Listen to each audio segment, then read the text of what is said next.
बाबांच्या चरणी कोटी कोटी प्रणाम. आपणा सर्वांना सप्रेम साईराम. यवतमाळ जिल्ह्यातील ऑफिस बेअरर, नांदेड जिल्ह्यातील ऑफिस बेअरर, माझे मित्र अनिलजी पत्रे आणि उमरखेड समितीतील सगळे सेवक व साधक, आपणा सर्वांना मनापासून पुन्हा एकदा साईराम. खूप आनंद वाटतोय आज. आणि काल पुसदला अशा बऱ्याच ठिकाणी असे कार्यक्रम जेव्हा होतात त्या ठिकाणी 23 नोव्हेंबर आहे की काय असा भ्रम मनामध्ये होऊन जातो की खरंच स्वामींचा जन्मोत्सव आहे का. ते एकदम बरोबर आहे. मनात आलेला जो प्रश्न आहे, 100वा जन्मोत्सव आम्ही साजरा करतोय आणि त्यातलाच एक पाठ म्हणून ही दिव्य ज्योती स्वामींनी प्रज्वलित केली आणि आम्हा सगळ्यांना भारतीयांना 5 ज्योती ह्या पुट्टपर्तीवरनं मागच्या वर्षी निघाल्यात आणि भारताच्या ईस्ट, वेस्ट, नॉर्थ, साऊथ आणि सेंट्रल अशा विभागात ती त्याचा प्रवास करत आहे.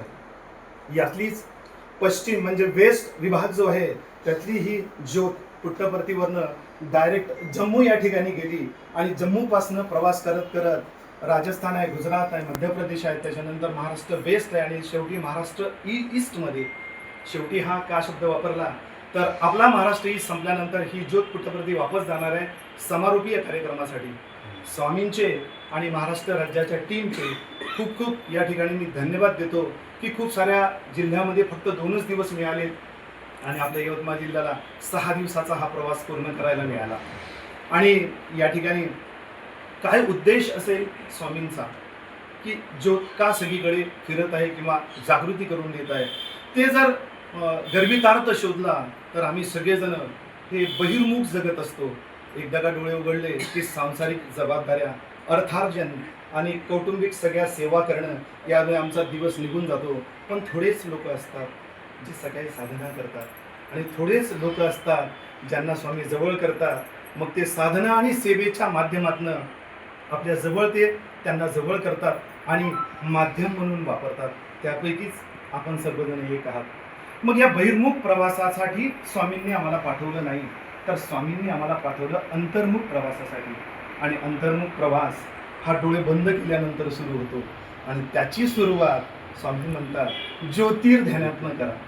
तर आम्ही ह्या जबाबदाऱ्या, संघटनेचे कार्य, साधना आणि सेवा करता करता थोडासा विसर पडून गेला, थोडंसं मागे राहून गेलो आणि हा अंतर्मुख असलेला प्रवास प्रॅक्टिकल होऊन गेला. म्हणजे नेमकं कसं, आम्ही आमच्या घरी रोज देवाऱ्यात पूजा करतो आणि ती करता करता विसरून जातो, मेकॅनिझम होऊन जातं. पहिले हा मंत्र, नंतर हे, नंतर आंघोळ करणे, टीका लावणे, कपडे घालणे, हे करणे, ते फुलं वाहिणे, प्रसाद ठेवणे, साईराम म्हणे, निघालो, मेकॅनिझम होऊन जातो. आणि हे मेकॅनिझम पण जे झालेलं आहे या दिव्य ज्योतीनं आम्हाला पुनश्च त्या कार्याला सुरुवात करायची आहे. बॅक टू बेसिक गेला बरेच दिवसापासून आम्ही आमच्या जिल्ह्यामध्ये मीटिंगच्या माध्यमातून बॅक टू बेसिकला खूप किंमत दिली की आम्ही शिखराच्या त्या उंच टोकावर 100व्या जन्मोत्सवापर्यंत जाऊन पोहोचलो.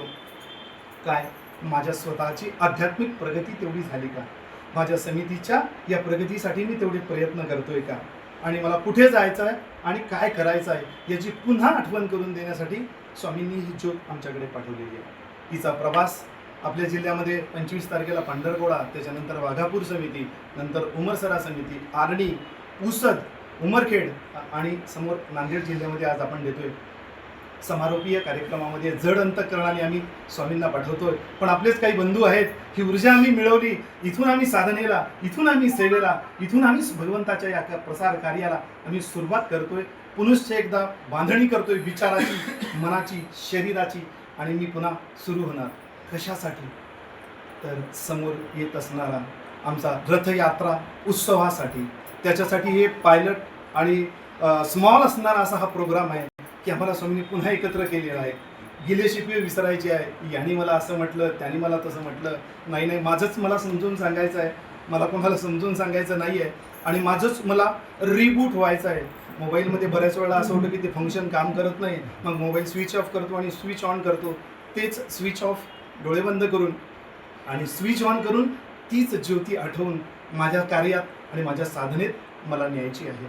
तर हा प्रवास करत असताना खूप वेळा मागे जाऊन पाहण्यात आलं डोळे बंद केल्यानंतर की मी पहिले कसा होतो, काय होतो, कसं कसं स्वामींनी मला आशीर्वाद दिले, कृपा केली, काय केलं आणि यात साधन म्हणून मला पाठवलं.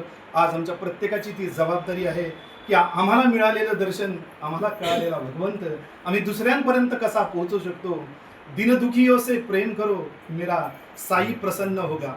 आणि कोइन्सिडन्स अनिल भैया, आणि not coincidence is the plan of भगवान. का तर रथ यात्रा जी येणार आहे, ज्योती यात्रेचा समारोपीय कार्यक्रम उमरखेडमध्ये करतोय आणि नांदेडला देतोय. स्वामी नेहमी सांगतात काहीतरी माझ्यासाठी करा.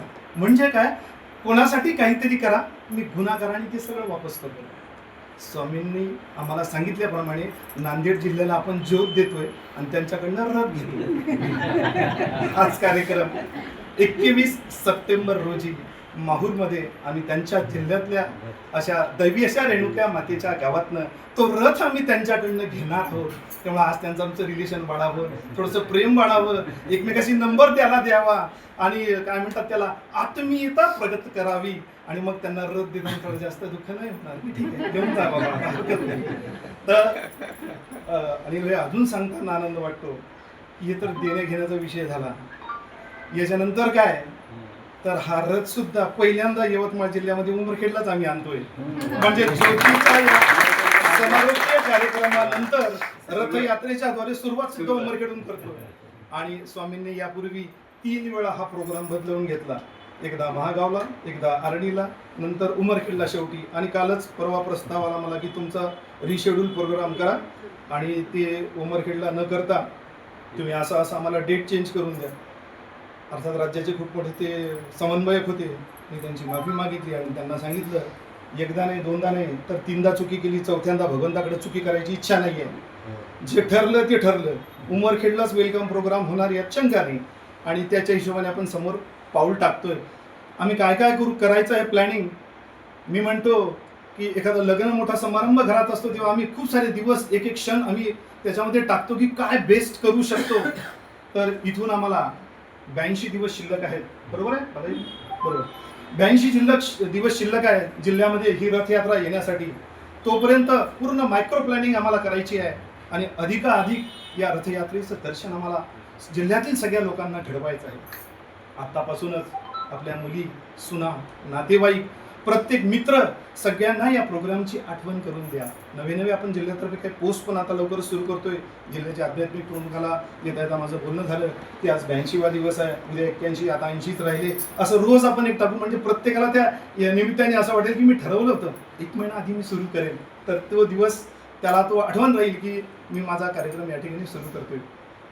तर यावेळेसची होत असणारी प्रशांती सेवा यवतमाळ जिल्ह्याला स्वामींनी माफ केलं यावेळेस की तुम्ही तुमच्याच इथं राहा, तुम्ही पुट्टपर्ती येऊ नका, मीच तुमच्या घरी येतो. दरवेळेस आम्ही आळवायला स्वामींकडे जातो सेवेच्या माध्यमातून, यावेळेस स्वामी आमच्याकडे येत आहे.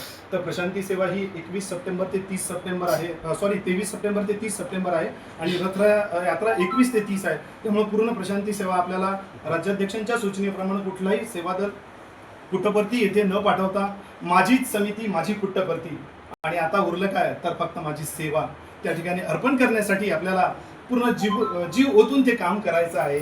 आणि दुर्लभम, अतिदुर्लभम, मानव जन्मच खूप कठीण आहे. त्यात एखादा अवतरण घ्यावं, त्याची मला ओळख व्हावी, त्यांनी कार्यात घ्यावं, नवे ऑफिस बेरर करावं आणि एखादी जबाबदारी माझ्यावर टाकावी, असा हा पुन्हा न भविष्यात येणारा विषय रथयात्रा आमच्याकडे असेल. ती किती चांगल्या पद्धतीनं करू शकू, आम्हा सर्वांना पुन्हा एकदा त्याच्या ठिकाणी प्लॅनिंग करायची आहे. समोर येणारा उत्सव प्रशांती निलयनीतला हक्काचं आमचं साई विठ्ठलाची आठवण करण्यासाठी, अळवण्यासाठी त्याला आम्हाला पुट्टपर्ती येथे जायचं आहे. आषाढी दिंडीसाठी आपल्यापैकी बऱ्याच जणांची रिझर्वेशन झाली असतील. ज्यांना स्वामींनी कॉल केलं आहे ते तयार आहेत, त्यांचं रिझर्वेशन झालं. ज्यांचं नाही झालं स्वामींना प्रे करा, मार्ग तो दाखवेल. अशा रीतीनं आजचा हा समारोपीय कार्यक्रम मला यवतमाळ जिल्ह्याच्या सगळ्या समिती निमंत्रकाचं या ठिकाणी मी अभिनंदन करतोय की खूप सुंदर असा कार्यक्रम वेगळ्या वेगळ्या सेवेच्या माध्यमातून, त्यात अमृत कलश असो, विद्यार्थ्यांना कपडे वस्त्रदान असो की गोमाता सेवा असो, अशा वेगळ्या वेगळ्या सेवेद्वारे आपला हा ज्योती उत्सव हा पार पाडण्यात आलेला आहे. तर या ठिकाणी मी तुम्हा सर्वांना पुन्हा एकदा समोरील कार्यासाठी शुभेच्छा देतो आणि स्वामींचे या ठिकाणी छोटीशी सेवा करण्याचा, साधना करण्याचा हा उत्सव आमच्या जिल्ह्यात, आमच्या समितीत आणि आमच्या जीवनात आणला, त्याबद्दल स्वामींना खूप खूप धन्यवाद देऊन पुनश्च सेवा करायला आपण लागू.